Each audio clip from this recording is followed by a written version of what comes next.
2030, ta projekt se zdi zelo zahteven. Treba kakšne številke pogledati najprej, kako sploh, zakaj to ni tako, oziroma, a je sploh izvedljiv? Je izvedljiv. Kako? Jaz ne bi rekel zahteven, ambiciozen je. Zahteven, tehnično ni zahteven. A res ne? Ne, jaz bi rekel, da ne. Vrnem se k številkam mogoče. Trenutno imamo v floti LPP-ja 220 avtobusov, od tega jih je v tem trenutku 8 na vodik. 97 jih imamo na metan. Teh ne bomo menjali do leta 2030, ker bomo zamenjali energent. Namesto fosilnega metana bomo uporabljali biometan in ta del flote je potem ogljično nevtralen. Preostane nam okoli 110-115 avtobusov na dizelski pogon, ki danes vozijo in jih moramo v naslednjih 5 letih nadomestiti. To, če pogledamo na leto, je to dinamika nekje okoli 20-25 avtobusov na leto in to dosežemo. Trenutno imamo potrjeno za letos dobavo 30 avtobusov, za drugo leto imamo že podeljena sredstva za 16, javljamo se na razpis še za dodatnih 20, to pomeni 36 v naslednjem letu, potem se javljamo še za sredstva za 20 avtobusov v letu 28. Se pravi, v letu 28 bomo že skoraj na cilju. Manjkalo nam bo nekje še 40 avtobusov približno, ki jih bomo potem še v naslednjih 2 letih nadomestili. Se pravi, dobave same niso tak problem. Sredstva zaenkrat na srečo imamo, ker tukaj treba poudariti, da je ključna pomoč države, ki preko podnebnega sklada pomaga. Ker vozila so danes ratala izjemno draga. Ja. Včasih je tak zgibni avtobus stal Deva povedati 300 000, številko. recimo čez palec, 300 000 evrov brez davka, danes stane 800 000 evrov, pa morda še kaj več. Pa vsako leto se še malo podrži. Tako da, taka podjetja kot smo mi, ki ne smemo niti teh dodatnih stroškov prevaliti na potniki, ker to ne je bilo prav, ker bi zmanjševali število potnikov. Strinjam se kot potnik. Tako, smo zelo odvisni od teh sredstev. Ampak na srečo v zadnjih letih je bilo sredstev dovolj. In mi smo te dinamiki, ki ga diktira država z razpisovanjem sredstev, sledili in se na to tudi javljali. Če ne bi bilo kakšnih posebnih pretresov, trenutno to velja še za leti 29-30, da bi se občutno zmanjšalo količina razpoložljivih sredstev, potem bomo ta cilj dosegli.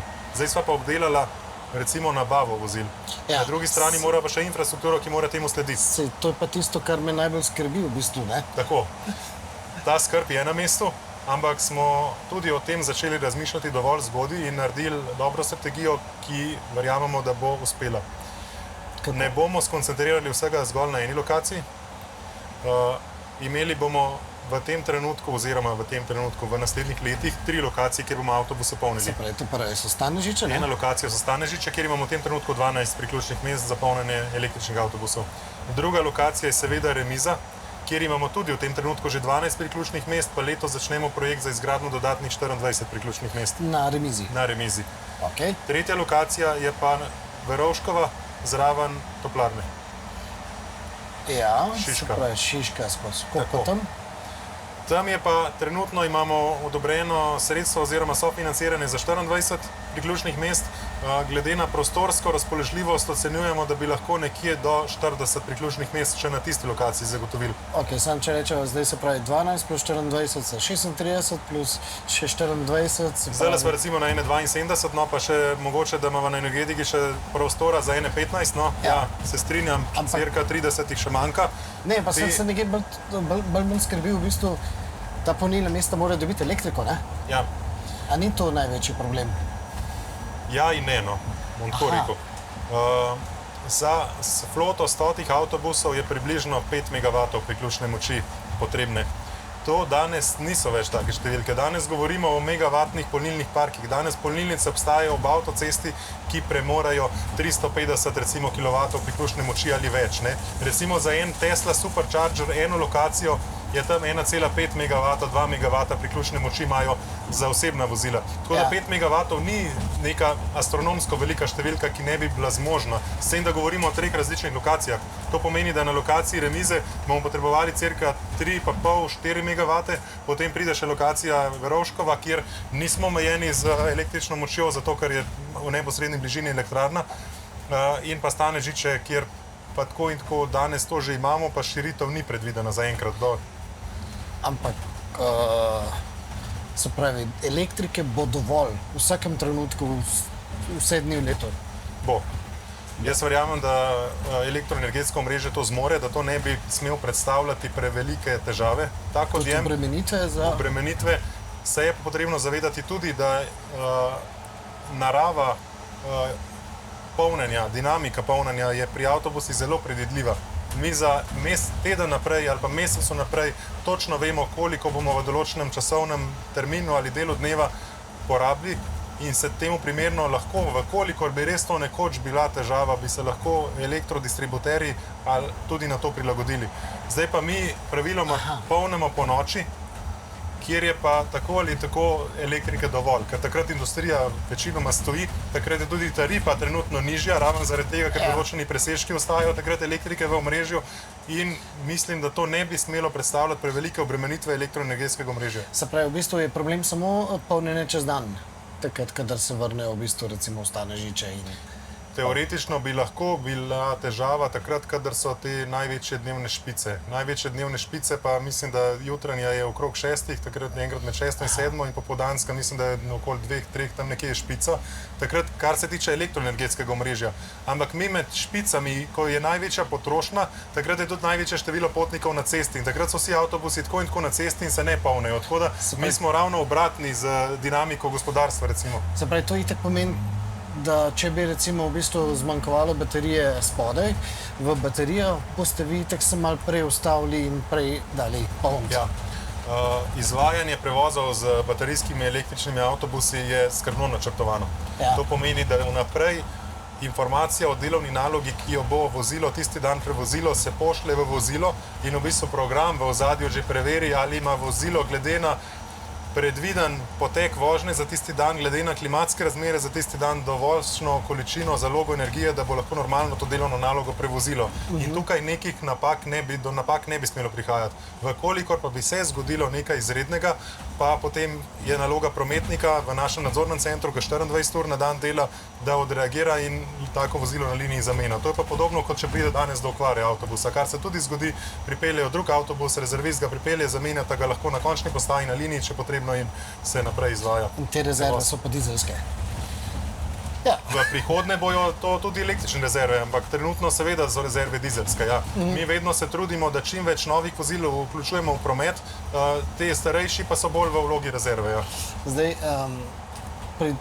Zdaj pa prehajamo do vodika, ne, dejansko. Vodik je pa kar zelo pomembna zadeva v tej celotni sliki, zato da bo ta stvar lahko dejanska zelena elektrika, če prav razumem. Tako je. Tako kot smo si mi zastavili ta sistem, je vodik ključen gradnik, da pridemo do cilja. Brez vodika bi zelo težko prišli, oziroma bi prišli, če lahko temu rečem, tako s figo v žepu. Ja, zato, ker če danes govorimo o tem, da bomo vse avtobuse polnili po noči, vemo, da po noči je proizvodnja zelene električne energije zelo majhna. Zato, ker jo pretežno danes proizvajamo poleg hidroenergije, ki je sicer tudi po noči prisotna proizvodnja, lahko v enakem obsegu, ampak ta delež teh dobrih 30% tako ali tako porabimo, to ni nek presežek. Presežke ustvarjamo predvsem s fotovoltaiko, ki pa nastaja največ v svetlem delu dneva. In zdaj, če želimo to energijo potem pretakati v avtobuse, direktno pa rabimo nek vmesni vezni člen. Zato pravim s figo v žepu, ker lahko bi mi samo rekli, v pogodbi imamo skladno z neka potrdila o izvoru, dajemo zeleno električno energijo noter, to se vse danes da. Ni problema, ampak če želimo, da je to res lokalno proizvedena zelena električna energija, ki tudi dejansko konča na koncu v avtobusu, rabimo nek shranjevalnik, nek energijski vektor. In to niso baterije, ne? Lahko bi bile baterije, ampak potem bi pomenilo, da bi približno enako kapaciteto baterij, kot je kapaciteta vseh avtobusov skupaj, morali imeti inštalirani še v obliki stacionarnih hranilnikov nekje v remizi, da bi čez dan pretakali zeleno električno energijo v hranilnike, zvečer bi pa vse to pretočili v avtobuse. Pa da se znajo predstavljati dimenzijsko, koliko je to? Zdaj, dimenzijsko vam težko rečem, ampak en avtobus ima okoli 660, skoraj 700 kWh veliko baterijo. To je za 10 osebnih avtomobilov, recimo. Ne? Ja. Avtobusov bo pa 100. Se pravi, je to ogrom, mislim, to bi bila kar en velik hranilnik energije bi bil na lokaciji. Ni omejitev prostorska toliko, omejitev je finančna seveda in pa omejitev je tudi treba se vprašati v smislu, ne? Na koncu to tudi delamo zaradi okolja. Zdaj na zalogo proizvajati ene enormne količine dodatnih baterijskih hranilnikov samo zato, da bomo lahko to shranjevali, tudi najverjetneje ni smiselno. S tem, da se treba s tem, da bi s tem midva rešila samo problem dnevno-nočnega swopa. Ja. Midva pa rabva zalogo mogoče še za več kot en dan, ko se zgodi, da je sonca po zimi ni, ne, nekaj dni. In tukaj pa ima ključno vlogo potem vodik kot energijski vektor, ker vodik ima pa izjemno visoko kalorično vrednost, tako da lahko zelo veliko količino energije shrani na zelo majhnem volumnu. In v teh vodikovih rezervoarjih ja, približno 3, skoraj 4-krat tako kalorično vrednost kot dizel ima na masno enoto, ne? Kot dizelsko gorivo, ne? Na kilogram recimo. Tako da je dejansko, ko enkrat stisne, ne, 1 kilogram vodika ima ogromno. Ne? Če pogledava, dizelski avtobus porabi okoli 60-65 litrov na 100 km, vodikov avtobus porabi med 5 in 6 kg na 100 km. Ne? Se pravi, več kot 10-krat manj porabi v masnem smislu energenta samega, zato da se premika, ne? Za isto količino dela, ki ga na koncu opravi. Ne? In zato je vodik super kot energijski vektor, ker ga je možno v teh rezervoarjih pa na sorazmerno majhnem volumnu shranjevati veliko količino in ni potrebno, da se ga shranjuje samo iz enega dneva v drugi dan, možno ga je tudi shranjevati na tedenskem nivoju. Ne? Tedenskem ali mesečnem? Ker to je tisto, kar v bistvu pravijo, da ves čas v bistvu vse ne zgublja. Ja, vodik ima eno specifiko, poleg tega, da ima veliko energijsko gostoto, ima tudi izjemno majhno molekulo. In ta izjemno majhna molekula zelo rada prehaja čez kristalno rešetko materialov. Ne? Zdaj, če ga vodik spravimo v eno kovinsko posodo, bo najverjetneje v nekaj urah že se počasi prebila molekula čez, stisnila čez rešetko in odšla v zrak. In to v praksi pomeni, ker ste testirali? Ampak mi na srečo zdaj se ne uporabljajo več jekleni rezervoarji, ampak se kompozitni rezervoarji uporabljajo, ki sicer imajo okoli ponavadi, zdaj te, ki ste jih videli na polnilnici, so jekleni, imajo jeklen plašč. Noter imajo pa potem kompozitno jedro. Te, ki so na avtobusi, so pa v celoti kompozitni, so z nekega materiala podobnega karbonu, recimo nek kompozit je, ki pa ima zelo tesno to kristalno rešetko, bistveno bolj tesno, so uporabljeni tudi taki premazi, že sam kompozit je bistveno bolj, ima bolj majhne reže, ne? In iz tega pa vodik bistveno težje prehaja in tudi bistveno počasnejše. Pa je možno hranjenje potem tudi več kot kakšen teden, no? Na koncu bo še vedno ušel, ampak to na bistveno daljši časovni skali, tako da hramba, tudi mesečna shramba tukaj ni več neka težava. Slej ko prej, mislim, prej boste tisto energijo potrebovali in jo pretočili v avtobuse, kakor bo ušlo. Sigurno je, glede na to, da imamo mi zelo predvidljiv program izvajanja prevozov in da mi prevoze izvajamo vsak dan, je nemogoče, da bi nam vodik ostal nekje v nekem rezervoarju in da bi šel v zrak. Mi bomo ta vodik tako in tako sproti v vsakem primeru porabili. Bolj tukaj je vprašanje, koliko smo v tem trenutku sposobni volumsko gledano rezervoarjev postaviti za shranjevanje tega vodika, ne? Koliko ste? Bomo videli, kako se bo ta projekt razvijal. No. V tem trenutku je na polnilnici sami v Stanečičah dnevna hramba vodika, se pravi za največ za 2 dneva, no, recimo je tam shranjenega vodika v tem trenutku. Ampak trenutno se vodik dobavlja vsakodnevno, oziroma mislim, da 5-krat na teden imamo dobavo vodika, tako da se sproti dopolnjuje ta zaloga. V prihodnje, ko se bo vodik proizvajal na lokaciji, v Podutiku, bo pa te hrambe nekoliko več že na sami lokaciji proizvodne, po potrebi se pa potem lahko tudi te zalogovniki začnejo povečevati. To pa bo odvisno od dinamike, od razmerja med proizvodno v porabo, oziroma koliko bo sploh možno nekega tega vodika delati na zalogo. No? Zdaj, na sami polnilnici sem videl eno zelo visoko ceno. A bo to cenovno dovolj ugodno ratalo, ali bo vodik zaradi same proizvodnje, zaradi vsega hrambe, zaradi vse te hrambe, koliko bo to poceni? Mislim, cenovno gledano vodik verjetno še nekaj časa ne bo primerljiv vožnji z električno energijo, ki vemo, da je trenutno precej ugodna. To velja tudi pri avtobusih in je praviloma tudi cena nižja kot z dizelskim gorivom ali pa z metanom, kar mi uporabljamo. Dejstvo je, da je cena vodika visoka. Cena vodika je visoka predvsem zato, ker ima pa precej dolgo verigo teh energijskih pretvorb, kjer se dosti energije zgubi. In pa seveda tudi infrastruktura je v tem trenutku zelo draga še. Mi, da iz električne energije zelene, ki jo proizvedemo, ustvarimo vodik, zgubimo približno 40% osnovne energije pri proizvodnji v elektrolizerju in potem še približno 40%, ko nazaj pretvarjamo v električno energijo, zato da avtobus poganjamo. Tako da skupaj zgubimo 2/3 te energije, ne? Ja, še več, ja. Zaradi tega je cena visoka, praviloma. No? Bo pa ta cena se na dolgi rok znižala. Zdaj malo se bo znižala zato, ker bo najverjetneje država pristopila z nekimi obratovalnimi podporami v začetku, bo cena najverjetneje morala postati regulirana, tako kot velja za ostale energente in bo država z podnebnega sklada potem verjetno oziroma z nekega drugega vira pokrivala to razliko na začetku med neko tako ceno, ki jo trg lahko prebavi, ki je ekonomsko zanimiva za potrošnike in dejansko proizvodno ceno tega vodika. To je zato, da se bo sploh zagnalo tudi potrošnja, ne samo proizvodnja. Ja. Ko bo enkrat potrošnja dovolj velika in se bojo tudi te vodikove tehnologije nekoliko podcenile, hkrati s tem je pa ključno tudi, da se ustvarijo veliki presežki energije v omrežju, kar pa se danes že dogaja, zato ker imamo inštalirano veliko količino sončnih elektrarn, pa še vsako leto jih kar nekaj dodamo. In zgodilo se bo na neki točki, da bo čez dan, takrat na en lep sončen dan, cena električne energije v omrežju, recimo 2 ure, negativna, kar se v Nemčiji že dogaja, predvsem na severu, ko imajo zelo veliko obnovljivih virov. In ko bo enkrat te izjemno nizke cene električne energije v določenih časovnih pasih, takrat pa bo potem tudi ta cena vodika nizka, zato ker takrat pa bojo elektrolizerji prevzeli ključno vlogo, da bojo takrat veliko količino te energije iz omrežja prevzeli, jo predelali v vodik in ta vodik shranili za takrat, ko bi bila sicer električna energija bistveno dražja, ker je proizvodne manj, kot je v resnici potrošnja. Ne? In takrat se bo ta cel sistem zaprl in bo tudi cena lahko potem ekonomsko bistveno bolj vzdržna. Elektrolizer lahko deluje dovolj hitro? Odvisno od moči. Čistko iz prakse, kako bo? Ja, tle je pa zelo podobno, kot pa v vseh ostalih stvarih. Tle je enota lahko 1 MW, 2 MW, 10 MW, odvisno koliko velik elektrolizer je. Da lahko sprejme kar nekaj moči in jo pretvori. To ste že skalkulirali, da boste izbrali ta pravega? Ja, v tem trenutku je prilagojen potrošnji teh avtobusov približno. Po potrebi se bo potem prigrajeval. Tle je to modularna zadeva. Ko potrebe rastejo, se lahko dodatni moduli prigradijo, se vključujejo, tako da bo raslo s tem.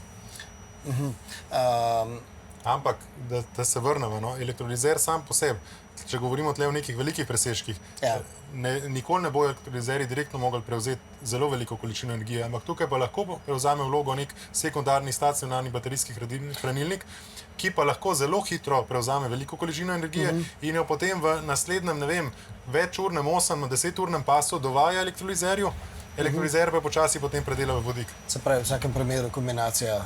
Verjetno na koncu bo v vsakem primeru neka kombinacija.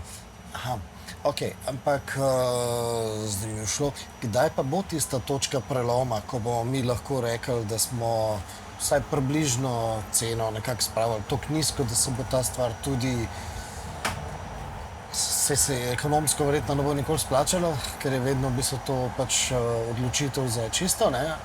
Ali je varianta, da tukaj govorimo o neki Ne, jaz mislim, da na neki točki se ne bomo mogli več spraševati o ekonomiki, zato ker bojo enostavno politična odločitev, da se dizelski avtobusi ne smejo več uporabljati v javnem potniškem prometu, v zaprtih mestnih središčih, mogoče tudi v osebnih vozilih to pride in takrat se noben več ne bo mogel spraševati o ekonomiki ene ali druge tehnologije, ker bo to edina realnost, ki jo bomo poznali in pač takšna bo, kakršna bo.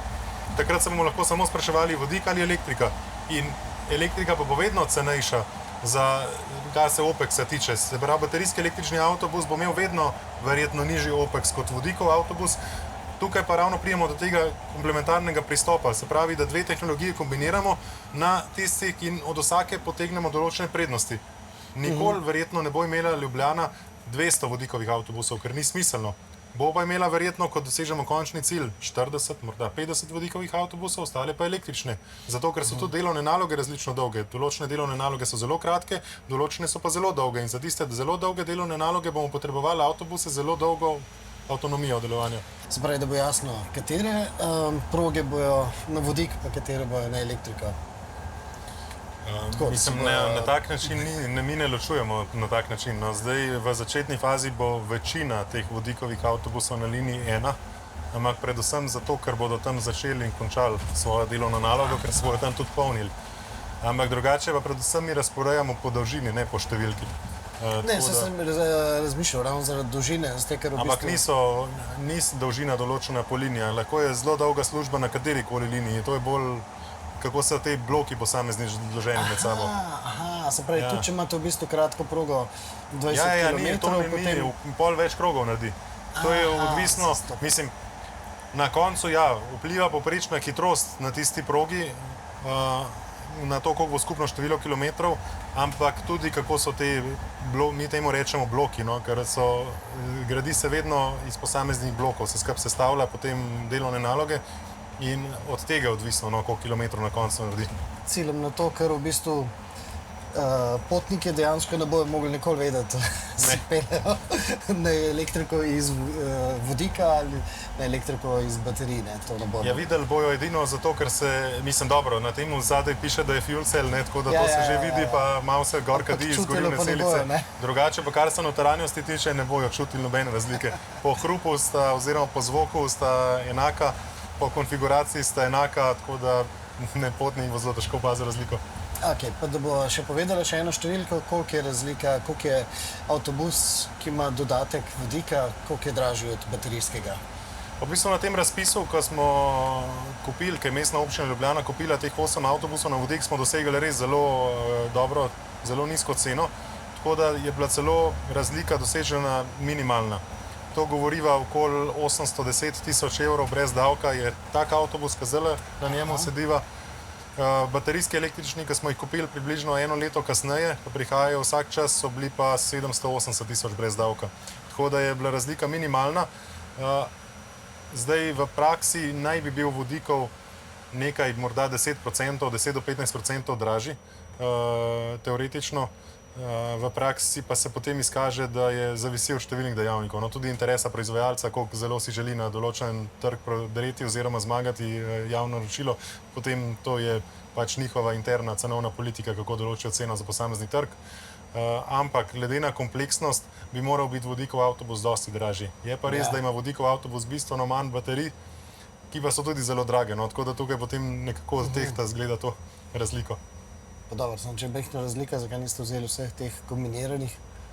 Zato, ker je OPEX bistveno večji pri teh. Ker tak, ki je v bistvu range extender, ki ima manjšo baterijo, pa vodikovo gorivno celico, samo z baterijo ne more skoraj nobene delovne naloge prevoziti.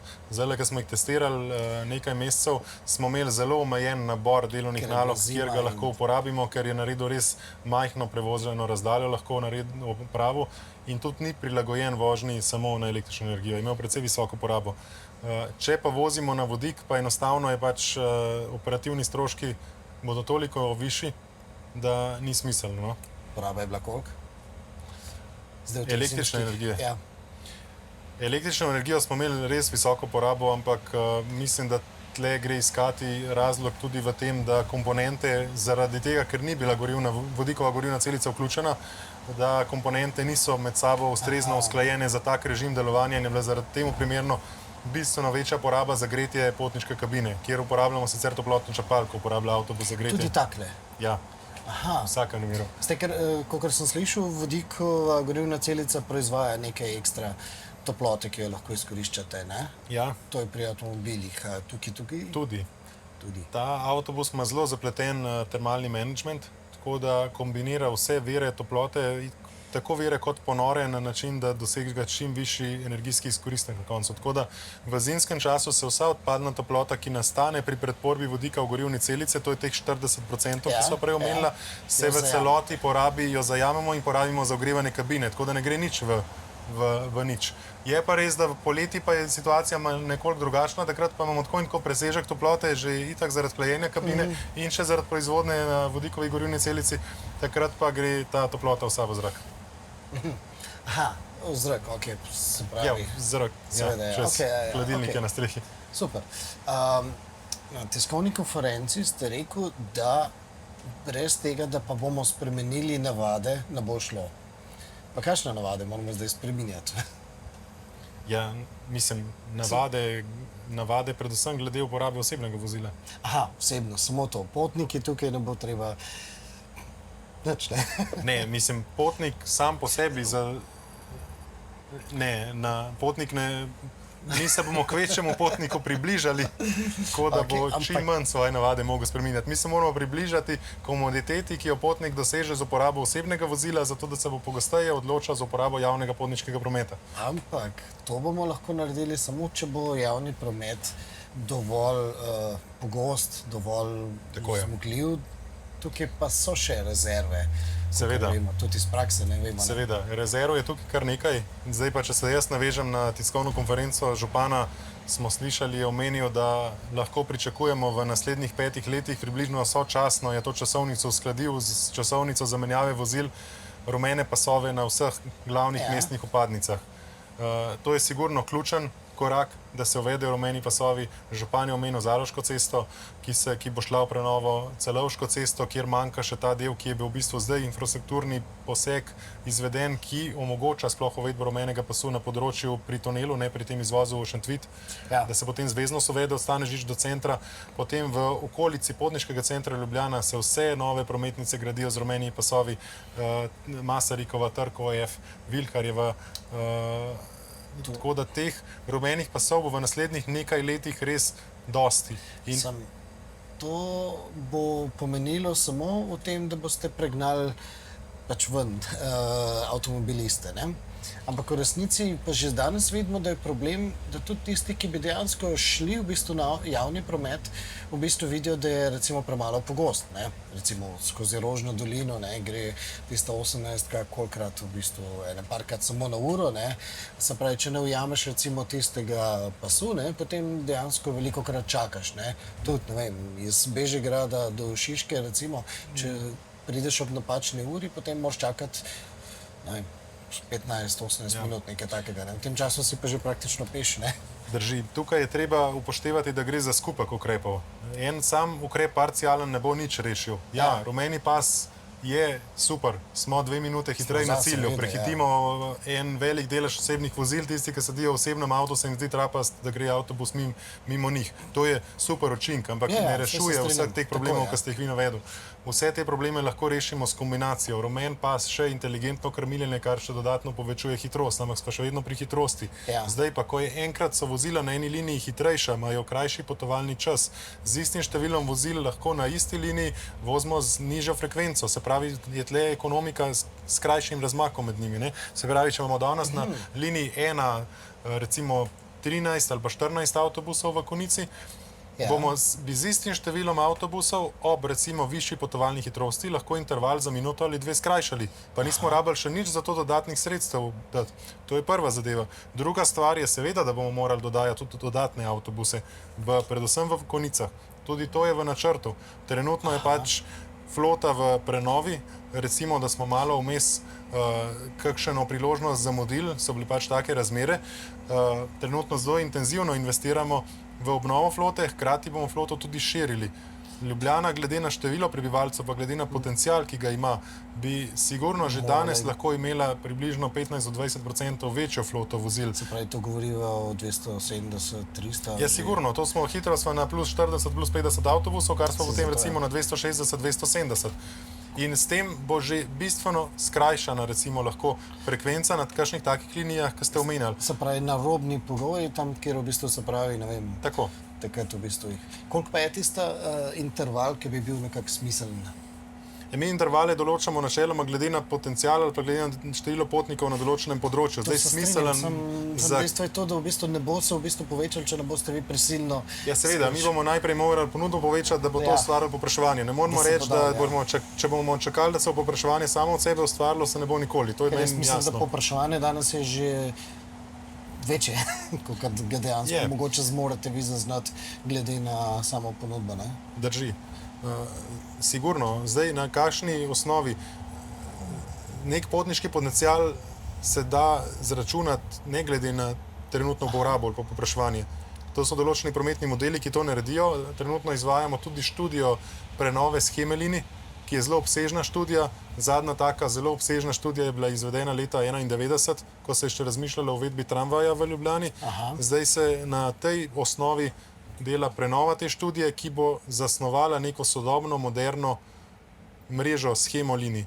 in to bo potem osnova za grajenje naprej. In ta študija bo tudi identificirala obstoječe prometne tokove, potniške tokove in pa tudi tiste potniške tokove, ki danes obstajajo, pa ne uporabljajo javnega potniškega prometa ravno zaradi tega, ker imajo slabo dostopnost, ker je preveč časa izgubijo. Tako. In na podlagi tega se bo potem določene nove linije uvedle, tangencialne linije, in na podlagi tega se bo tudi dodalo avtobuse tam, kjer se bo zaznalo, da sicer potencial je, ampak ni izkoriščen zaradi tega, ker je mogoče pogostost premajhna ali pa še bolje povedano, ker je recimo povezava neprimerna, ker preveč ljudi izgubljajo za povezavo. Zdaj, ena taka recimo povezava, sigurno, ki v tem trenutku manjka, je Vič, recimo tam Dolgi most, tisto področje Viča do Šiške neposredno. Ta povezava sigurno manjka, to je dejstvo. To že mi zaznavamo, da manjka. Manjka povezava na severnem delu, ki je povezala vse te vpadnice. Recimo povezava, ki bi šla nekako usporedno s severno ljubljansko obvoznico. To bi bilo krasno. In bi povezala Celovško, šla naprej do Dunajske, šla do Šmartinske, se pravi mimo BTC-ja in vmes praktično ves severni del Ljubljane lahko z eno tako linijo učinkovito povežemo in potem ni potrebno, da nekdo, ki se pelje recimo iz Šiške recimo v BTC ali pa za Bežigrad, da gre preko centra, lahko bo šel direktno. Koliko daleč pa je ta študija? Študija se izvaja, pričakujemo pa, da bo končana v roku 1 leta. Ok, to delate sami? Ne. To so zunanji izvajalci. Mi smo povezali vse, po našem mnenju, večje strokovnjake v Republiki Sloveniji na tem področju prometa. Nosilca študije sta PNZ pa PTI, se pravi Prometno-tehnični inštitut Fakultete za gradbeništvo v Ljubljani in pa PNZ kot pač zelo renomirano podjetje z zelo dolgo zgodovino pri načrtovanju različnih prometnih rešitev.